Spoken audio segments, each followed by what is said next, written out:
Bidadari chapter 187, tak perlu meminta maaf. Halo Pak Sandi, apa kabarnya? Telepon dari rekan bisnisnya yang tentu saja tak bisa dilewati Reiko. Halo Pak Reiko, selamat siang. Maaf saya menelpon tanpa janji di awal. Apa saya mengganggu Anda? Tidak, tentu saja Pak Sandi. Apa yang bisa saya bantu? Tuan Raditya ingin bicara dengan Anda. Jika Anda sedang tidak sibuk, Pak Reiko. Setelah 2 bulan, akhirnya dia mau bicara lagi denganku. Ini pertama kalinya untuk Reiko mendengar pernyataan tersebut. Radit tak pernah bicara dengannya sejak kejadian kurang menyenangkan di wajah Reiko 2 bulan yang lalu.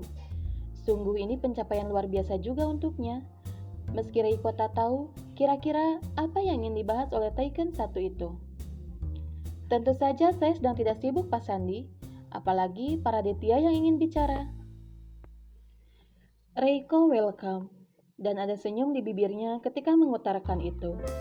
Sepertinya dia sudah memaafkanku, dan ada lega lagi di dalam hati Reiko yang merasa agak tenang sekarang, meski belum sepenuhnya tenang melihat temperamen Radit yang sulit ditebak. Selamat untuk launching perusahaanmu, maksudku cabang perusahaanmu di Abu Dhabi. Terima kasih Pak Raditya.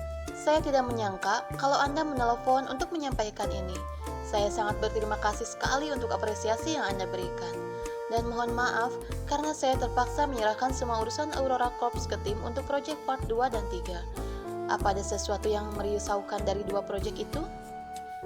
Reiko tahu, Radit pasti menelponnya tidak hanya untuk mengucapkan selamat.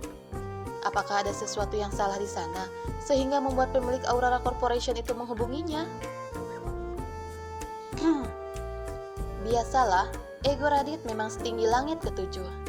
Jadi, dia tidak akan bicara dengan mudah apa yang ada di dalam hatinya, kecuali tetap membuatnya ada di atas. Aku ingin kau hadir di acara Grand Opening Kota Mandiri Aurora 20 April besok. Masih 3 hari dari sekarang. Sandi juga sudah memberikan info padaku kalau kau kemungkinan akan kembali hari ini. Tak mungkin kalau hal yang seperti ini saja Radit tak tahu, bukan? Reiko tidak pernah hadir di Jakarta selama 2 bulan di proyek, dan semua pekerjaannya itu dihandle-nya melalui online, dan tentu saja tidak mungkin kalau Sandi tidak mengecek hal ini. Tentu saja aku tidak akan mengatakan kalau hasilnya luar biasa dan sesuai dengan ekspektasikan. Makin besar kepala nanti dia di hadapanku. Dan sudah pasti Radit tak akan mudah untuk memuji. Tapi untuk Sandi yang mengenal bagaimana Radit, paham betul kalau tidak mungkin bosnya akan mengundang Reiko ke grand opening jika dirinya tak puas. Iya, 3 hari lagi. Besok saya sudah sampai di Jakarta. Sekitar jam 6 pagi waktu Jakarta. Besok tanggal 18. Masih 2 hari menuju launching. Dan aku yakin sekali kau yang besok tiba di Jakarta pun tidak mungkin tidak punya pekerjaan, bukan? Dia pasti mencari tahu tentang diriku, agendaku, ya selalu seperti itu. Bisik hati Reiko yang paham betul kalau tidak mungkin Radit tak tahu apa agendanya besok yang cukup padat di kantor dengan pertanyaannya barusan. Iya, Anda betul sekali Pak Raditya. Besok pagi setelah saya sampai, saya pasti akan mengurus beberapa hal dulu di perusahaan Adiwijaya Group. Dan mungkin baru sore harinya saya akan bertemu dengan tim yang akan mengerjakan part 4 pembangunan di Aurora Town.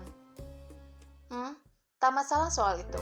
Asalkan kau bisa datang ke acara grand opening tanggal 20 besok dengan membawa wanita yang kemarin kau bawa ke pilaku di puncak.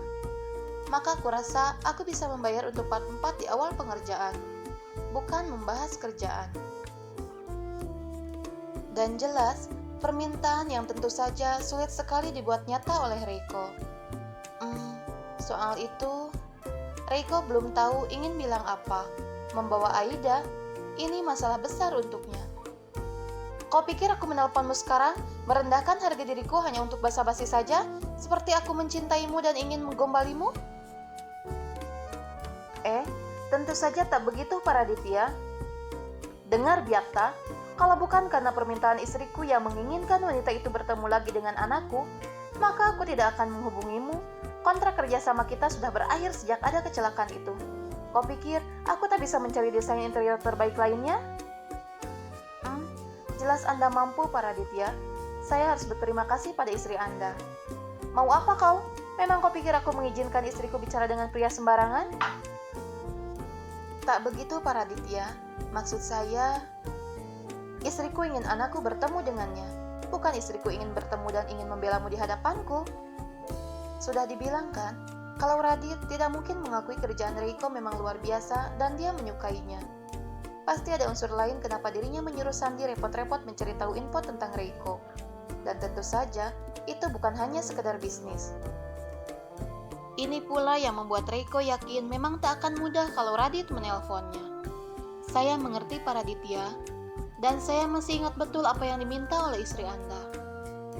Kalau begitu, bawalah dia besok. Tak adakah keinginannya sedikit basa-basi dan menjaga sikap, tata krama?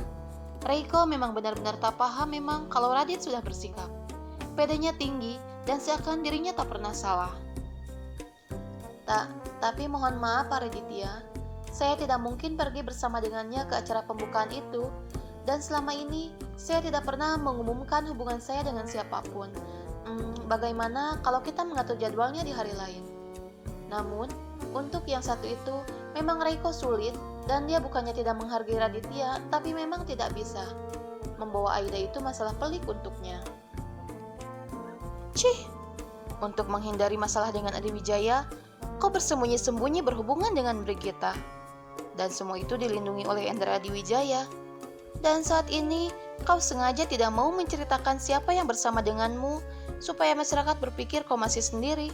Sehingga saat nanti kau menceraikan wanita itu, maka kau bisa bersama dengan Brigita dan menjadikannya sebagai istri pertamamu, begitu kan? Dia benar-benar mencari informasi tentang aku sedetail itu kah? Reiko sungguh tak habis pikir, orang seperti Radit bisa melakukan itu semua. Repot-repot mencari informasi tentangnya hanya karena satu hal. Aku tidak peduli dengan semua urusan personalmu itu. Yang aku pedulikan anak dan istriku ingin bertemu dengannya. Jadi kau tidak perlu khawatir, aku akan membocorkan ini pada Adi Wijaya selama kau masih mau bekerja sama denganku tentu saja. Blackmail lagi kudapatkan. Seru Reiko yang memang tak menyangka kalau Radit akan melakukan tindakan seperti ini. Baiklah, saya akan membawa Aida ke rumah Anda. Tapi tidak ke acara itu Pak Raditya. Saya bersedia untuk membiarkannya datang ke rumah Anda. Mungkin setiap seminggu sekali. Nanti saya akan mengatur jadwalnya Pak Raditya. Karena memang inilah yang diinginkan oleh Radit, makanya dia tersenyum penuh kemenangan yang hanya bisa dilihat oleh Sandi tentu saja. Kadang-kadang aku merasa bosku ini memang orang yang sangat licik. Tapi sudahlah, yang penting Anda senang Tuan. Bisik hati Sandi yang memang akan melakukan apapun asalkan semua yang diinginkan oleh Radit tercapai. Kalau begitu, bawalah dia weekend. Hari Sabtu ke rumahku pagi hari, supaya anakku bisa main dengannya lebih lama. Baiklah, Sabtu ini saya akan membawanya ke rumah Anda.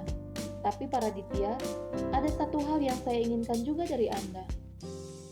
Aku tidak bernegosiasi denganmu. Tidak, ini bukan sebuah negosiasi Pak Raditya. Tapi ini adalah keinginan saya, dan sebetulnya saya tidak membuat janji ini dengan Anda, tapi dengan ayah mertua Anda. Pak Sandi sudah tahu. Lirikan mata Radit pun mengarah pada Sandi. Apa yang kau inginkan dari mertuaku? Dia memang bertanya ini pada Reiko, tapi pandangannya tak beralih dari Sandi yang memang lupa menceritakan soal ini. Habis aku setelah ini, pikir hati Sandi menyesali hal yang dilupakannya. Sandi memang berpikir kalau yang diminta oleh Reiko saat itu pada Padri hanya sekedar basa-basi. Ia sungguh tak menyangka ini akan dibahas dan akan membuatnya sulit. Saya memiliki natur space di apartemen, dan saya tertarik untuk mendiskusikan ini dengan ayah mertua Anda. Jika diizinkan, mungkin lusa saya ada waktu kosong, dan bisakah ayah mertua Anda diizinkan untuk melihat natur space-nya? Ada beberapa hal yang saya tidak mengerti, dan beliau memang sesuai dengan prediksi Anda, sangat berpengalaman dengan tanaman dan taman. Tentu saja Sandi tak perlu menjelaskan apapun, karena Reiko sendirilah yang sudah mengutarakannya dan didengar langsung oleh Radit. Jadi, kau baru baru akan membawa wanita itu ke rumahku kalau aku mengizinkan ayah mertuaku untuk datang ke tempatmu? Sebenarnya tidak seperti itu. Maksud saya... ya sudahlah. Radit tak sabaran. Kau uruslah itu semua dengan Sandi. Tapi jangan pernah lupa janjimu kepadaku. Istriku bisa mengamuk padaku kalau kau tidak membawanya ke rumahku. Tak bisakah dia bicara denganku tanpa mengancamku begitu? Telepon yang sudah dimatikan oleh Radit, dan kini Reiko hanya geleng-geleng kepala melihat handphonenya yang sudah tak lagi terhubung dengan Radit. Bahkan dia tidak membahas sedikit pun tentang pukulannya di wajahku. Ini juga menggelikan untuk Reiko bagaimana Radit begitu pedenya, tak meminta maaf padanya meski untuk basa-basi saja. Tapi ya sudahlah, kalaupun aku menanyakannya soal ini, dia pasti akan mengatakan kalau aku sudah mengatakan tidak akan mempermasalahkan ini, bukan? Seakan sudah terbaca bagaimana sikap Radit, makanya Reiko tidak mau terlalu banyak memikirkan hal ini dan sebetulnya dia ingin fokus kembali bekerja. Hanya saja, sesuatu kini mengganggu otaknya. Bagaimana caraku membawa dia ke rumahnya? Ini juga yang membuat Reiko meringis dalam hatinya. Mana aku sudah tidak bicara dengannya 2 bulan lebih, dan dia yang sudah meminta sendiri padaku untuk menjaga jarak. Dan aku sudah lakukan itu kan?